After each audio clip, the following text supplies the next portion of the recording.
Selamat pagi anak-anak, apa kabar kalian hari ini? Semoga kalian tetap sehat, tetap semangat dalam belajar. Sebelum memulai pelajaran kita hari ini, marilah kita berdoa. Kita angkat tanda kemenangan dalam nama Bapa dan Putra dan Roh Kudus. Amin. Kita ucapkan doa Bapa kami secara bersama-sama. 1, 2, 3. Bapa kami yang ada di surga, dimuliakanlah namamu, datanglah kerajaanmu, jadilah kehendakmu di atas bumi seperti di dalam surga. Berilah kami rezeki pada hari ini, dan ampunilah kesalahan kami, seperti kami pun mengampuni yang bersalah kepada kami. Dan janganlah masukkan kami ke dalam pencobaan, tetapi bebaskanlah kami dari yang jahat.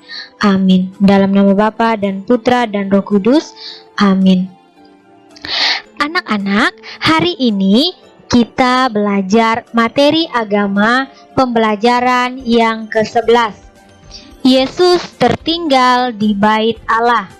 Silakan anak-anak buka buku LKS agama halaman 53 sampai dengan halaman 54 dan buku paket agama halaman 70 sampai dengan halaman 75.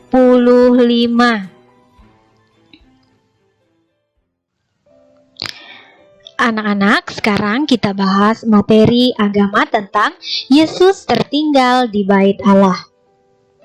Apakah anak-anak sudah tahu umur berapa Yesus tertinggal di bait Allah?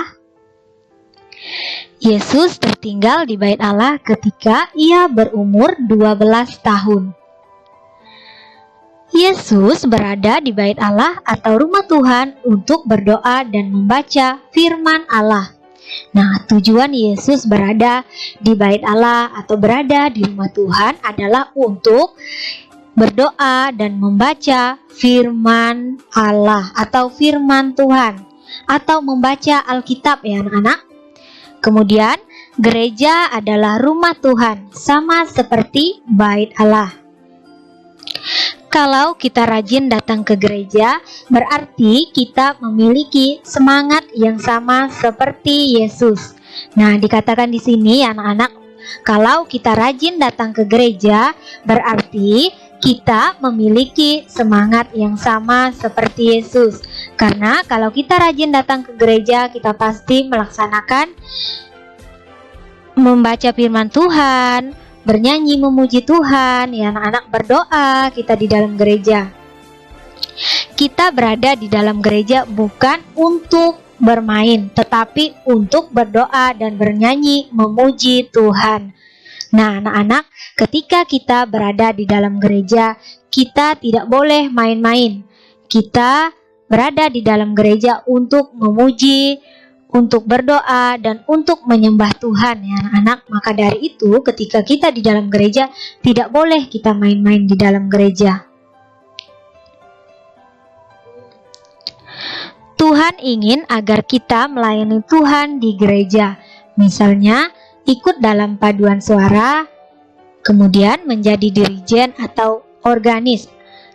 Maksudnya di sini organis ini pemain piano yang anak, kemudian menjadi putra altar atau putri sakristi, melayani firman Tuhan dan tugas pelayanan lainnya. Selain mengikuti perayaan Ekaristi, kita juga harus rajin berdoa dan membaca firman Tuhan. Nah, anak-anak, kita harus rajin berdoa, harus rajin membaca firman Tuhan. Ketika bangun tidur, kita berdoa. Kemudian ketika mau makan, kita harus berdoa. Kemudian ketika mau tidur pada malam hari, anak-anak kita juga harus berdoa supaya kita meminta kepada Tuhan supaya kita terhindar dari segala mara bahaya, supaya kita dibangunkan besok paginya dalam keadaan selamat. Firman Tuhan dapat kita temukan di dalam Alkitab. Berusahalah untuk selalu senang datang ke gereja. Nah, anak-anak, ketika kita datang ke gereja, jangan datang ke gereja dengan sakit hati atau dengan bersungut-sungut. Ketika kita datang ke gereja harus dengan senang hati. Tuhan pun pasti senang untuk memberi kita berkat dan perlindungan kalau kita rajin berdoa, rajin membaca firman Tuhan, atau rajin ke gereja ya anak-anak. Kemudian berusahalah untuk menjadi anak-anak Tuhan yang senang berada di gereja atau di rumah Tuhan. Gereja adalah tempat anak-anak Tuhan berkumpul untuk berdoa dan bernyanyi memuji Tuhan dalam sukacita. Tuhan menunggu setiap saat untuk memberi kita berkat ya anak-anak. Kalau kita rajin datang kepada Tuhan, rajin berdoa, rajin bernyanyi, rajin memuji Tuhan, maka Tuhan juga selalu memberi berkat yang berlimpah kepada kita. Berkat itu berupa kesehatan ya anak-anak, itu juga berkat yang datang daripada Tuhan. Terhindar dari segala mara bahaya, itu juga berkat dari Tuhan ya anak-anak.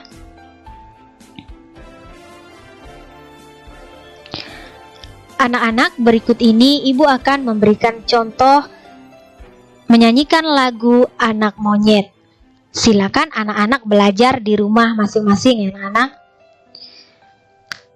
Anak monyet di atas pohon, anak cacing di dalam tanah, anak burung di dalam sangkar, anak Tuhan di dalam gereja.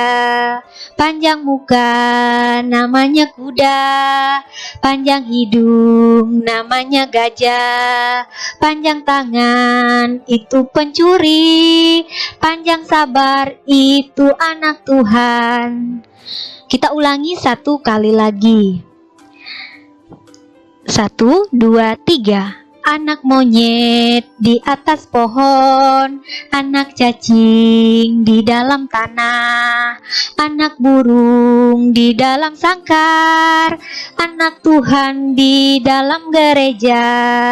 Panjang muka namanya kuda, panjang hidung namanya gajah, panjang tangan itu pencuri, panjang sabar itu anak Tuhan. Nah anak-anak, demikianlah lagu yang dapat ibu contohkan yang berjudul Anak Monyet. Silakan anak-anak belajar lagu Anak Monyet di rumah masing-masing ya anak-anak. Anak-anak, demikianlah yang dapat ibu jelaskan. Semoga dapat bermanfaat untuk kalian. Sebelum mengakhiri pelajaran kita hari ini, marilah kita berdoa. Kita angkat tanda kemenangan dalam nama Bapa dan Putra dan Roh Kudus. Amin. Kita ucapkan doa salam Maria secara bersama-sama. 1, 2, 3. Salam Maria, penuh rahmat, Tuhan sertamu. Terpujilah engkau di antara wanita, dan terpujilah buah tubuhmu Yesus. Santa Maria Bunda Allah, doakanlah kami yang berdosa ini, sekarang dan waktu kami mati. Amin. Dalam nama Bapa dan Putra dan Roh Kudus. Amin. Sekian dan terima kasih. Sampai jumpa besok pagi. Semoga Tuhan memberkati kita semua.